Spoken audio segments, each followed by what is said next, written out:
হচ্ছে আগামী 15-16 তারিখের মধ্যে নতুন সরকার গঠন করবে, যারা বিজয়ী হয়েছে 2/3 মেজরিটি আপনার নিরঙ্কুশ সংখ্যাগরিষ্ঠতা নিয়ে। এইখানে কোনো প্রকার তাল বাহানার চেষ্টা করলে জনগণ রুখে দাঁড়াবে, এটা হলো প্রথম কথা। দ্বিতীয় কথা হচ্ছে যে বিএনপি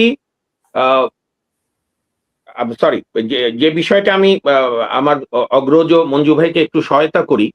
মঞ্জু ভাই, এবারকার ভোটে আপনি অত্যন্ত ভোট নিয়ে অনেক কাজ করেন, আপনার অনেক লেখাও আমি পড়েছি, আমি সমৃদ্ধ হয়েছি। ধরেন আমিও আমার আইনের ছাত্র হিসেবে সাংবিধানিক আদালতে প্র্যাকটিস করি, এই সুবাদে ধরেন সেই এরশাদের আমলের ভোট 86 সাল থেকে 79 ভোট আমি খুব ছোট, ওইভাবে খুব একটা মনে পড়ে না, বাট 86 ভোট থেকেই আমি আপনার ভোট ফলো করি, একজন সচেতন, তখন কিশোর অবস্থা, পরে তো তরুণ হয়ে এখন পরিণত হয়ে। তো প্রথম কথা, বাংলাদেশে কেউ কোনোদিন ভোট বর্জন করে ভোট ঠেকাতে পারে। 88 সালের নির্বাচনে আপনার মনে আছে মঞ্জু ভাই, 22 ফেব্রুয়ারি 88 সালে দুই নেত্রী শেখ হাসিনা এবং খালেদা জিয়া একসঙ্গে নির্বাচন বর্জনের ডাক দিয়েছিল, কিন্তু সেই নির্বাচনও হয়েছিল, যেখানে আমাদের রব ভাই তার জীবনে আমি বলবো একটা বাজে দৃষ্টান্ত। উনি ওই গৃহপালিত দল, বিরোধী দলের নেতা, যে বাংলাদেশে প্রথম টাইটেল, এইটা ওনার কাঁধেই জনগণ দিয়েছিল, যেটা পরে জাতীয় পার্টি গত 3 টার্মে ছিল হাসিনার সময়। তো সুতরাং নির্বাচন ঠেকানো কোনো আমলই হয় না, সম্ভব, পারে না, কেউ পারে না। আর এবারকার ভোটে আপনি পুরা আরো কয়েকদিন গেলে পুরা রেজাল্ট দেখো, আপনি বুঝতে পারবেন না। কারণটা হচ্ছে ভাই, অ্যাটলিস্ট আমি যদি রক্ষণশীল ধরি, 30% একদম মোটা দাগে 30% সলিড ফিক্সড ভোটার, যারা কোনদিন ডান বা করে না, সেই আওয়ামী লীগের ভোটাররা এবার ছিন্ন ভিন্ন ছিল। একটা বড় অংশ ভোট দিতে যায়নি, তারা বিভিন্ন জায়গায় ভোট দিতে গেছে।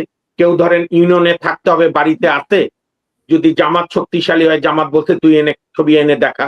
আমি আমার উত্তরাঞ্চলে জানি কোন জায়গায় বিএনপি হয়তো করেছে। আর আপনি যেটা এনসিপির ক্ষেত্রে বললেন, এনসিপিটাও আপনি ধরতে পারবেন না। যেমন আমি আমার এলাকায়, আমি যে বাসায় ঢাকায় ভাড়া থাকি, সেখানে আমি দেখেছি একদম নাসরুদ্দিন পাটোয়ারির নির্বাচনী ক্যাম্পে লেখা আছে জামাত ইসলাম। কাজেই পুরা এনসিপি কে জামাত ব্যাক করেছে, সেই জন্যই কোথাও তাদের জামানত বাজেয়াপ্ত হয়নি। এবং আপনারা কেন এনসিপি কে, হাসিনা আক্তার বা এনসিপি, ইসলামী আন্দোলন, খেলাফত, সরি ইসলামী আন্দোলন, খেলাফত বা নুরু, জোনায়েদ সাকি, ওয়ার্কার্স পার্টি, এদেরকে কেন আপনি আলাদা করছেন আমি জানি না। কারণ এরা প্রত্যেকে একটা বড় অংশ ধানের শীর্ষ সমর্থনে ভোট করেছে, আরেকটা করেছে জামাতের দাঁড়িপাল্লা নিয়ে। ইন্ডিভিজুয়ালি ভোট কাউন্ট করার কোনো সুযোগ নেই। কারণ আরেকটা বিষয় মনের অজান্তে হোক বা গর্বই হবে তার জন্য, তারেক জিয়ার জীবনে আরেকটা স্বর্ণালী মুহূর্ত, এটা আমি বলবো, উনি এটাকে আশা রাখি কাজে লাগাবেন। এই প্রথম বিএনপি, ইভেন ওনার পিতাও পারেনি, ওনার মাও পারেননি, এই প্রথম বিএনপি জামাত ছাড়া সরকার গঠন করতে যাচ্ছে। 91 সালে জামাতের সঙ্গে সিট অ্যাডজাস্টমেন্ট ছিল, জামাতের মহিলা সদস্য, জামাতের এমপিদের সমর্থন নিয়ে সরকার গঠন করেছিল। 2001-এ তো 4 দলীয় জোটই হয়েছিল, জাতীয় পার্টির একাংশ, জামাত এবং বিএনপি নিয়ে। এই প্রথম তারেক জিয়া একটি উদার গণতান্ত্রিক, সত্যিকারের উদার গণতান্ত্রিক, ধর্মভীরু, মুক্তিযুদ্ধের চেতনায় বিশ্বাসী, মুক্তিযুদ্ধের গর্বে বিশ্বাসী, গণতন্ত্রে বিশ্বাসী, ব্যাপক জনসমর্থন নিয়ে ক্ষমতায় আসীন হতে যাচ্ছে, বা সহজ বাংলায় বললে রাষ্ট্রের সেবা করার সুযোগ পাচ্ছে। আমি যেটা, আপনি যেটা বলছিলেন, বা আমার ধরেন law is nothing but a strong common sense, আমার ভাই মঞ্জুর ভাই যেটা বলছেন, এগুলো গণভোটের অর্ডিন্যান্স নেক্সট পার্লামেন্টে রেটিফিকেশন না দিলে গণভোটই থাকবে না, এবং কোনো রেটিফিকেশন দেওয়ার আমি সুযোগও দেখি না। কারণ আপনার কনস্টিটিউটেড অ্যাসেম্বলি একটা দেশে একবার হয়, সেটা আমাদের 72-এ হয়েছিল, এটা বারবার হয় না। তারপরে যেটা হয় কনস্টিটিউশন অ্যামেন্ডমেন্ট হয়।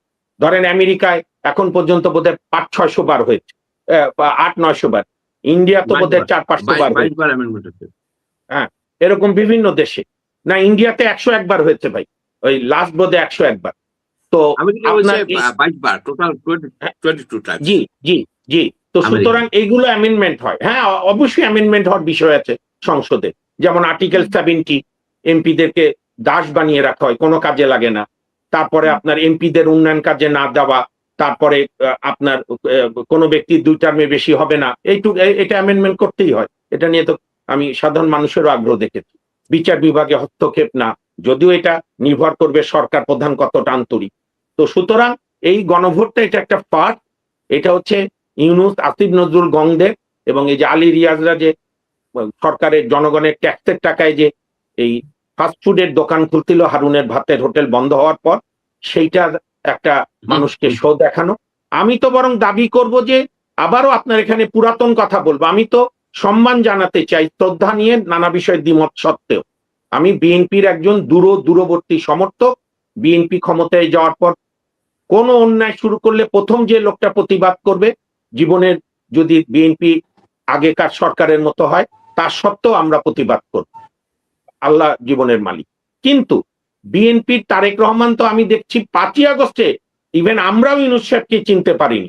একটা কয়েক মাস তো আমার ব্যক্তিগত মোহ ছিল যে এত সুন্দর সুন্দর কথা বলে, গ্রামীণ পাঞ্জাবি পরে, সততার পরকাষ্ঠা দেখায়, কিন্তু সে যে এইভাবে তার নিজের ব্যবসা গুছিয়ে নিয়েছে 16 মাসে, তার সমস্ত উপদেষ্টারা ফুলে ফেপে কলা গাছ না বটগাছ হয়ে গেছে, তারপরে সে আপনার তার নিয়োগকর্তাদের দল করে দিয়ে তাদেরকে সম্মান দেওয়া, এবং সে কি করেছে, শেখ হাসিনা যেটা করত, এরশাদ যেটা করত, বা বিএনপি অনেক সময় যেটা করত, বা সবচেয়ে বড় কথা আইয়ুব খান যেটা করত, যে মানুষের আন্দোলন দেখলেই আইয়ুব খান বলতো ভারত নিয়ে নেবে।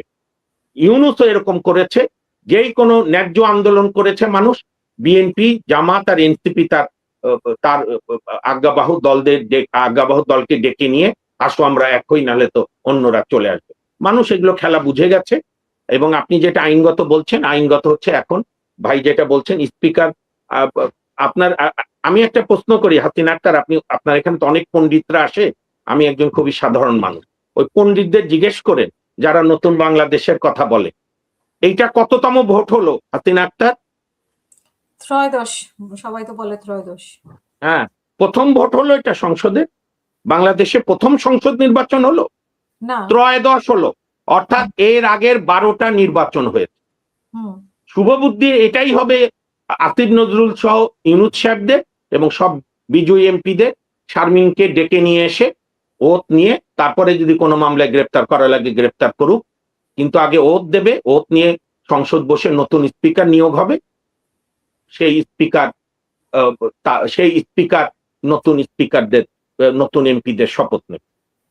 না, জিনিসটা হচ্ছে না, সরি, পুরাতন স্পিকার এদের শপথ দেবে, তারপরে পার্লামেন্টে বসে নতুন স্পিকার। শোনেন, এরশাদ পতনের পরে এই 2 আন্দোলনের আপসীন নেত্রী, দেশ নেত্রী শেখ হাসিনা এবং জননেত্রী, তখন পর্যন্ত টাইটেল ছিল, শেখ হাসিনা খালেদা জিয়াও গো ধরছিল যে আমরা এরশাদের স্পিকারের কাছে ওত নেব না। মঞ্জু ভাই মনে করে দেখেন, কয়েকদিন ওত নেয়নি, তখন সব সংবিধান বিশেষজ্ঞরা বলল কোনো উপায় নাই, তখন এরশাদের স্পিকার ছিল শামসুল হুদা চৌধুরী, ওনাকে নিয়ে এসে উনি ওত দিল, তারপরে উনি রিজাইন দিল। আর তাও যদি না হয়, শিরিনকে খুঁজে না পাওয়া যায়, আমাদের প্রধান নির্বাচন কমিশনার ওত দিয়ে দেবে। এইটা নিয়ে কোনো কাল বিলম্ব করার সুযোগ নাই। জনগণ মুখিয়ে আছে তাদের নির্বাচিত প্রতিনিধিদের পার্লামেন্টে এবং নতুন সরকারে গঠনের জন্য। মানুষের প্রত্যাশা, মানুষ 72-এ স্বপ্ন দেখে বঙ্গবন্ধুর উপর আস্থা রেখেছে, মানুষ 91 সালে বেগম জিয়ার উপরে আস্থা রেখেছে। হ্যাঁ, কি হবে মানে জুলাই সনদের